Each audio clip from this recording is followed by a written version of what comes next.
In my last video, I talked about 5 myths that I no longer believe about the United States after living abroad for many years. So I wanted to talk about 5 myths that I no longer believe about China after living in China for 14 years. So there are a lot of things that Americans believe about China that are just wrong. And so I want to talk about 5 of them because I think it's interesting, and I think it's extra interesting because I lived there for 14 years. So I have firsthand knowledge and I have a lot of experience from my time living in China. So let's start with one that's very easy and that I would get often when I went home, and that is about food. So pretty much forever, there's this myth that Chinese people eat cats and dogs. And whenever I'd go home to the United States, people would always ask, oh, did you ever eat dog? Did you ever, eat a dog or a cat? Oh, it seems so crazy. And I would always laugh and say, no, it's not really something that is common there. Now, if you go online, you can find examples of festivals where they eat dogs. And just like any festival, it happens like once a year, and it's not common. So does the average Chinese person eat dogs or cats or any other pets? No, it's not common at all. This is one of those myths that a lot of people have pushed. So is it common today? No. As a matter of fact, China is the second largest pet market in the world. They love their cats and dogs, and they treat them like Americans treat their pets. They buy clothes, they buy all kinds of toys and food and everything that you can get in the pet care market, they buy. There's veterinarian shops on, in a big city, there's veterinarian shops on every corner. Maybe not every corner, but there's plenty of veterinarian shops, and they treat cats and dogs like pets, no different than in the United States. So that is a big myth that a lot of people will have, and a simple one that we can get out of the way, because again, it's one of those ones that people would always ask me whenever I went home, hey, did you ever eat dog? And I'm like, no, I didn't. Not to my knowledge.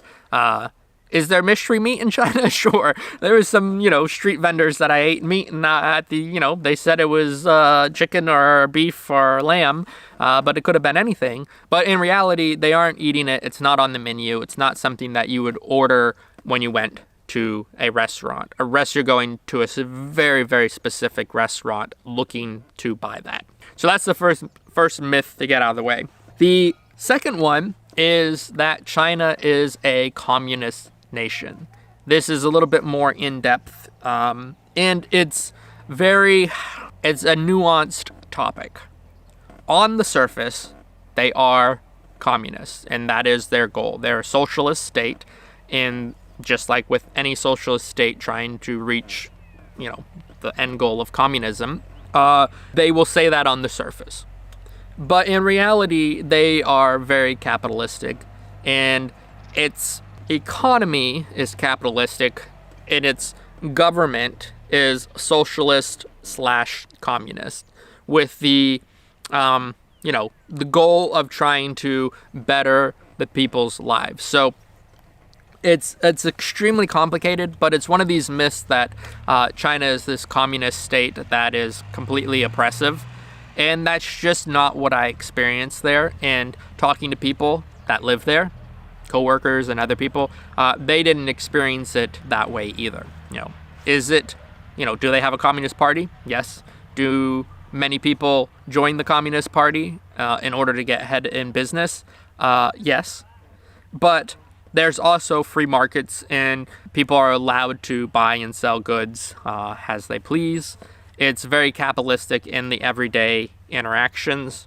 There's no communist oversight in a very oppressive way that it's often portrayed in the Western media. The next one is workers' right and government oppression. So because the United States and many Western media portray China as this communist dystopia, they often talk about human rights, workers' rights, and government oppression.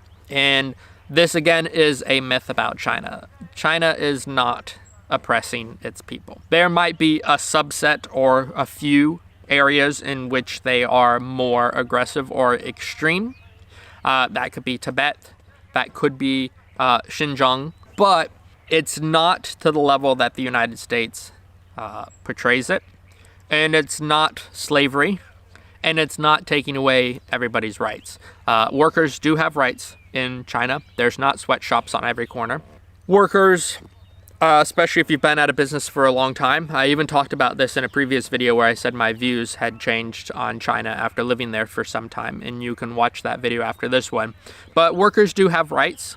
I remember it was difficult to fire people after a certain amount of time of working for a company. And I believe it was after 3 years. I'd have to look it up. But I believe it was after 3 years they're given kind of like a permanent contract, especially for the companies that I was working for.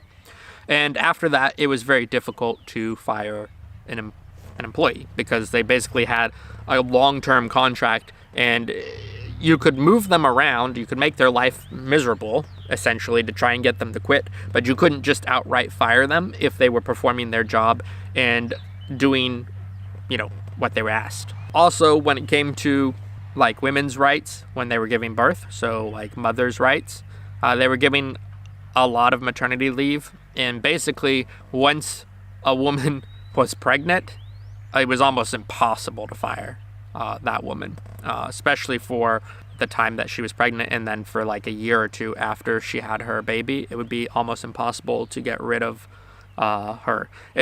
So much so that people would, in the interview process, ask, "Are you married? Are you planning on having a baby? Or are you pregnant?" Which is very invasive, but they would not hire women if they were planning on having a baby or if they were currently pregnant, and they really wanted to hire single women when it came to hiring women, because there's a less likely chance of her getting pregnant because of the way the workers' rights, especially for women, is set up. So this idea that there's like forced labor and people are being oppressed in their work really isn't true. Is there forced labor? Well, yeah, there's prison work. If you've committed crimes, then yeah, there's that type of forced labor. But that's also in the United States. That's in most countries, that if you've committed a crime and you've lost your rights, then you might be forced to work. But that's no different than any other country. So that's one big myth that people often have about China, is that there are no workers' rights and that everybody's being oppressed, which is just not true. And following that, because they have this idea that China is a communist country with no rights, people often think that China is poor. And this is not true either. This is a misconception or a myth that is still pushed out into the kind of mainstream media, is that China is a poor country. And it's not anymore. It definitely was. But if you go to any of their major cities now, you go to Shanghai, you go to Shenzhen, you go to Beijing, you go to Chongqing or Chengdu, they have the most modern cities in the world. I would say probably in the world. Only other countries that might be rivaling their cities would be like Saudi Arabia or Dubai, places like that. So China is at the forefront of development, and they have really built out their cities. Now, if you go into the countryside, you'll see poor people. You'll see people that have less. But that's in anything. You go into the countryside of any country, India, China, United States, even here in Portugal, we go drive through some of these smaller towns and you see that the poverty level is higher. That is normal. So this idea that China is a poor country just doesn't really hold up anymore.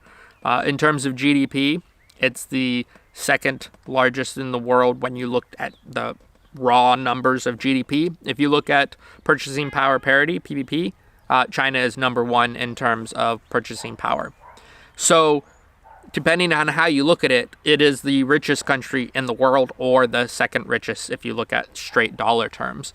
So to think that China is this poor, backwards country is a big myth, and one that I think people, when they do travel to China and start traveling and seeing the cities and the trains in the subway systems and how advanced they are in terms of mobile payments and other things like, 3D advertisement and stuff like that, people are really blown away because they think that China is a poor nation, and it really isn't, especially in the big cities. There's money, and they're investing that money in the cities.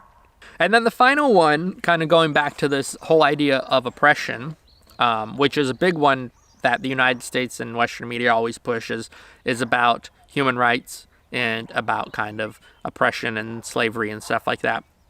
And so this one, the myth is that there is no religion in China, or that you're not allowed to practice religion in China. And this is a myth. You are allowed to practice religion in China. You just have to register it with the government.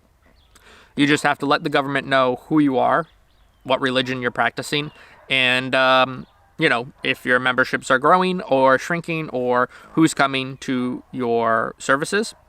And there are quite a few religions. There's Islam, there's Christianity, there is Buddhism, there is Taoism, and then there's a lot of spirituality in the sense of, even though there might not be a specific church or temple or mosque or something, people do believe in spirituality, and people do believe in spirits and gods, and it is not completely outlawed. You can have services. There was a church in Beijing. I never went to it because I didn't need to. But there was a church in Beijing. Actually, I think there's a couple churches in Beijing. And there was a couple of mosques. So the idea that China is a godless place is not real. It's not a real thing. It's a myth. Because you can practice religion. And it is allowed as long as you are reporting what you're doing in your congregation. What China doesn't like is any organization, doesn't matter if it's a business or a religion or, your local YMCA. What they don't want is large groups of people gathering and pushing ideas against the state, or could be used to push ideas against the state. So as long as you're reporting who you are, you're allowed to practice religion in China. And there's a lot of people that do it privately too, meaning they don't actually join a church or a mosque or some kind of temple. They just practice religion at home in the privacy of their home. And there's plenty of people who believe in some sort of deity or some sort of god in China. It's just not pushed in the way that it is in other countries. Again, because the state wants you to focus on the state and not on higher powers. So those are 5 myths that are not true, that a lot of people believe. People believe that they eat dogs. People believe that it's a communist wasteland with no workers' rights, and in that it's poor and backwards, and that there's no religion. In my experience living there for 14 years, that is not what I saw. I saw a vibrant country that was developing at a faster pace than any other country I've ever been to, that had a lot of capitalism, had a lot of workers' rights, ate a wide variety of food, and really cared about their pets, and that some of them did practice religion, just maybe not so openly as you would have in a Muslim country or Christian country. So there you are, 5 myths that are not true that people believe about China, and that I no longer believe about China after living there for so long. What are some of the ones that I missed? Give me some of the ones that you think are important and should be dispelled, that these myths should be dispelled about China, in the comments below, because I find it very interesting to read your comments, and many of you think differently than me, and many of you who live there might have thought of some other ones that I just didn't think of right now. So leave a comment below, and I will see you in the next video. Bye-bye. 偷偷告诉大家，我最近发现了新法宝 Royal Face 逆时奇迹系列，它有活肤露、全效精华，还有精华霜。尤其我皮肤比较偏干，所以我非常的注重保湿。保湿做得好，肌肤自然烹润。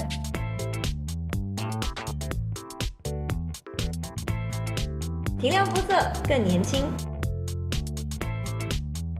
抚平皱纹超有感，而且气色变好。用心保养，每天都更美一点。